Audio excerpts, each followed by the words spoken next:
Les États-Unis se mobilisent pour aider l'Inde. La Maison-Blanche avait été critiquée par le passé pour ne pas avoir apporté suffisamment d'aide à cet allié important de l'Amérique.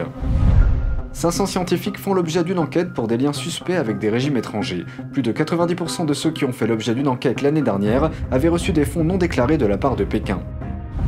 Une manifestation des pratiquants de Falun Gong s'est tenue il y a quelques jours devant l'ambassade de Chine à Paris. C'était à l'occasion de l'anniversaire d'un grand rassemblement pacifique qui a marqué les débuts de la persécution il y a 22 ans. Un haut responsable de Pékin affirme la riposte de la Chine contre l'Occident. Il déclare que la Chine ne se pliera jamais au constitutionnalisme adopté par l'Occident. Bienvenue dans Regard sur la Chine, je suis Vladian Huitens. L'administration Biden accepte d'aider l'Inde à atténuer l'augmentation des cas de virus du PCC dans le pays. Cette décision intervient après que le président Biden a été critiqué pour son inaction. Dimanche dernier, l'administration a partiellement levé l'interdiction d'exporter des matières premières que les Indiens peuvent utiliser pour produire des vaccins. Les États-Unis enverront également des kits de test, des médicaments et des ventilateurs. La démocratie la plus peuplée du monde est désormais confrontée à la nouvelle vague d'infection la plus forte. Des crémations de masse ont lieu chaque jour dans tout le pays. Il y a 2 semaines, le fabricant de vaccins indien The Serum Institute of India a lancé un appel à l'aide à Biden. Le directeur général de l'entreprise a écrit sur Twitter « Je vous demande humblement de lever l'embargo sur les exportations de matières premières hors des États-Unis pour que la production de vaccins puisse s'accélérer. » Mais l'administration a attendu jusqu'à dimanche. Lorsqu'on lui a demandé jeudi dernier pourquoi les États-Unis ne levaient pas l'embargo, le département d'État a répondu We have a special responsibility to the American people. This country has been hit harder than any other country around the world, more than 550,000 deaths. It's of course not only in our interest to see Americans vaccinated, it's in the interest of the rest of the world to see Americans vaccinated. La réaction des États-Unis a déclenché une certaine colère en Inde. But the US response has been disappointing. Joe Biden has said he understands India's needs. But in the middle of shortages and deaths, understanding does not count for much. En avril dernier, l'Inde est revenue sur son interdiction d'exportation et a fait don aux États-Unis de grandes quantités de médicaments essentiels. L'administration Trump avait demandé ce geste. Biden a reconnu cette aide dans son message sur Twitter dimanche dernier. Il a également fait face à une pression pour donner des vaccins stockés à l'Inde. Les États-Unis ont stocké environ 30 millions de doses d'un vaccin AstraZeneca. Ce type de vaccin est autorisé en Inde et dans 70 autres pays, mais pas aux États-Unis. Un politicien de Mumbai a écrit sur Twitter plus tôt que en stockant des vaccins et en bloquant l'exportation de matières premières cruciales nécessaires à la production de vaccins, les États-Unis sapent le partenariat stratégique indo-américain. Sa ville est l'une des régions les plus durement touchées par la nouvelle vague d'infection. Les experts en santé mondiale ont également appelé les États-Unis à faire don des vaccins stockés à l'Inde. L'administration Biden a accepté d'envoyer des vaccins lundi dernier. Le régime chinois a tenté d'attiser les tensions entre les deux pays. Un média porte-parole du Parti communiste chinois ou PCC, le Global Times, a critiqué les États-Unis pour leur manque d'aide et a affirmé que le rapprochement entre les États-Unis et l'Inde était fragile et superficiel. Washington considère l'Inde comme un partenaire clé pour contrer l'agression du régime chinois dans la région Indo-Pacifique. Le sentiment anti-Pékin est en hausse dans ce pays d'Asie du Sud depuis le conflit frontalier de l'année dernière. L'Inde fait actuellement partie d'une alliance stratégique appelée le Quad. Cette alliance comprend les États-Unis, le Japon et l'Australie. Le Quad est considéré comme une potentielle version asiatique de l'OTAN. L'Institut national de la santé des États-Unis signale plus de 500 scientifiques financés par le gouvernement fédéral qui pourraient avoir des liens préoccupants avec des régimes étrangers.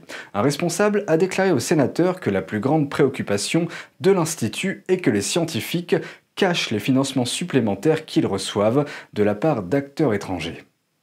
Le Dr Michael Lower de l'Institut national de la santé, ou NIH, parle à la Commission sénatoriale de la santé des influences étrangères dans la recherche américaine. Quelques gouvernements étrangers ont lancé des programmes systématisés pour exploiter la nature collaborative de la recherche biomédicale et influencer les chercheurs financés par les contribuables américains. The threat is significant, exactly as you say. We have identified over 500 scientists of concern. So far, we've reached out to institutions on over 200. Each of these requires a tremendous amount of work to figure out what exactly has been happening. Il dit qu'en avril, le NIH a contacté plus de 90 institutions avec des préoccupations impliquant plus de 200 des scientifiques concernés. Et ils essaient d'en contacter davantage. D'après les chiffres du NIH pour 2020, 93% des 189 scientifiques sur lesquels ils avaient enquêté à cette date ont reçu des fonds non déclarés de la part du régime chinois. There have been over 100 scientists who have been removed from the NIH ecosystem through a variety of ways. Resignations, terminations, premature retirements, or internal debarments.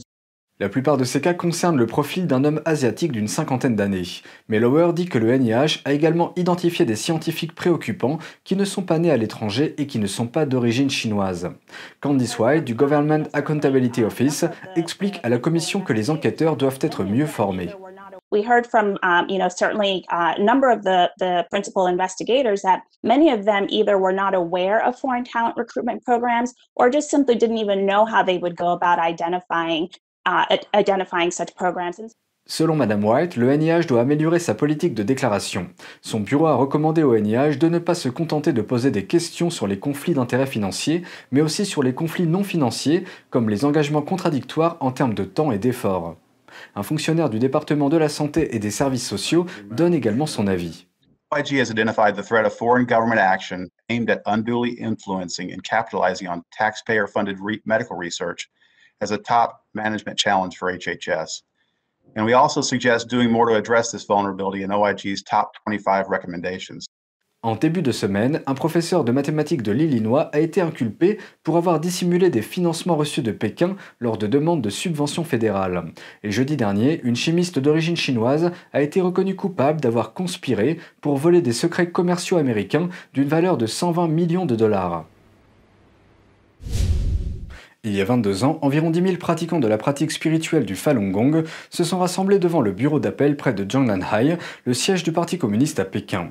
Ils demandaient aux autorités de les laisser exercer librement leurs croyances. Un magazine national venait de publier un reportage diffamant cette pratique et des dizaines de leurs compagnons de pratique avaient été arrêtés et emprisonnés 2 jours plus tôt dans la ville voisine de Tianjin après avoir demandé une rectification de l'article du magazine. En France, il y a quelques jours, des pratiquants de Falun Gong se sont rassemblés devant l'ambassade de Chine à Paris pour commémorer le 22e anniversaire du 25 avril 1999. Parmi les participants, certains ont connu les tout débuts de la persécution de leur pratique. 他们有的是亲临这个实践的，就是说他们被打了。 打的有时挺厉害的，都扔到车上了。天津市那个警察就是采访他的时候，他就说我们没打人，我们就是把他们就是给他们驱散了。 根本没有动手打人。当时我听了这个，这是我亲临的哈。当时我听了这个很震惊，就是我觉得共产党怎么在撒谎呢？就是因为我们很善良嘛，我们不知道中共的这个一贯的伎俩，我们都是非常善良的老百姓嘛。从那次起，我看到那个我就觉得，哎呀，中共太可怕了，撒谎啊！ Lancée il y a 22 ans, la persécution par le Parti communiste chinois n'a jamais cessé et le prélèvement forcé d'organes sur les pratiquants de Falun Gong vivant par le PCC a même été révélé au grand jour. Une coalition internationale, ETAC, composée d'avocats, d'universitaires, de médecins et de défenseurs des droits de l'homme, se consacre à mettre fin à ces prélèvements forcés d'organes. Nous sommes là, en tant qu'ONG, pour dénoncer les prélèvements forcés d'organes sur les pratiquants du Falun Gong. Ces prisonniers de conscience innocents sont tués pour vendre leurs organes. C'est un énorme problème, on n'en parle pas assez dans les médias, en tout cas ici en France. Et c'est pour ça que nous tenons à sensibiliser le public français sur cette question importante, sur ces crimes contre l'humanité qui perdurent depuis longtemps, afin de demander au gouvernement français de faire quelque chose, d'agir, de prendre des mesures concrètes pour que la Chine, pour que le gouvernement chinois arrête ces crimes contre l'humanité et qu'il libère tous les prisonniers de conscience, les Falun Gong, les Ouïghours et toutes les autres victimes innocentes des persécutions en Chine. Je suis d'accord avec ce mouvement parce qu'on doit laisser la liberté aux gens. C'est la chose primordiale, le ciel nous a laissés libres. Comment se fait-il qu'on empêche les gens de dire la vérité et ce qu'ils pensent ? Un haut responsable de Pékin renforce la riposte de la Chine contre l'Occident. Il déclare que la Chine ne se pliera jamais au constitutionnalisme adopté par l'Occident et que le régime n'acceptera jamais le système américain des 3 partis ni l'indépendance judiciaire. C'est ce qui ressort d'un récent article publié par un porte-parole du Parti communiste chinois. Il a été écrit par Wang Chen, le vice-président du Congrès national du peuple. Il affirme que les puissances mondiales actuelles reflètent la montée de l'Est et le déclin de l'Ouest. Son article reprend le discours prononcé par le chef du Parti communiste Xi Jinping en 2019. Lors de ses remarques, Xi avait déclaré « La Chine ne doit pas aller sur la voie de l'indépendance judiciaire ». Il a également affirmé que la Chine doit utiliser la loi chinoise comme une arme contre les fauteurs de troubles étrangers. L'article de Wang affirme également que la version chinoise de l'état de droit doit s'adapter à ses propres conditions et que le Parti communiste devrait s'efforcer d'injecter des éléments chinois lorsque des lois internationales sont établies.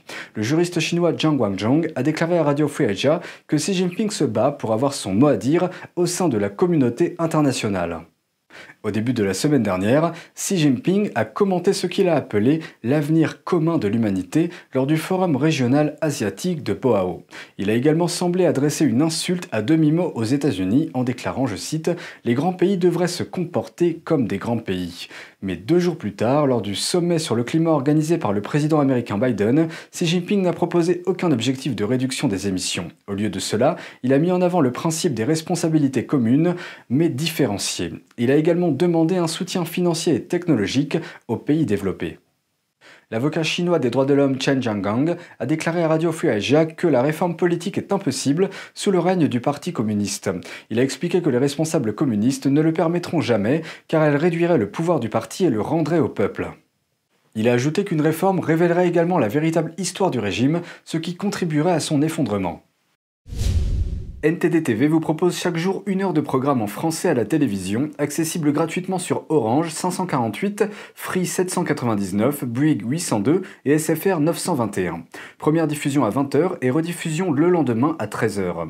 Vous pouvez aussi regarder nos vidéos sur le site ntdtv.fr et la plateforme ntdtv.fr YouMaker. C'est tout pour aujourd'hui, merci d'avoir suivi Regard sur la Chine. Nous disposons d'une nouvelle chaîne YouTube sur internet, NTD Actualité. Je vous invite à vous y abonner pour regarder les news. On se retrouve demain pour une nouvelle émission. Prenez soin de vous et à bientôt.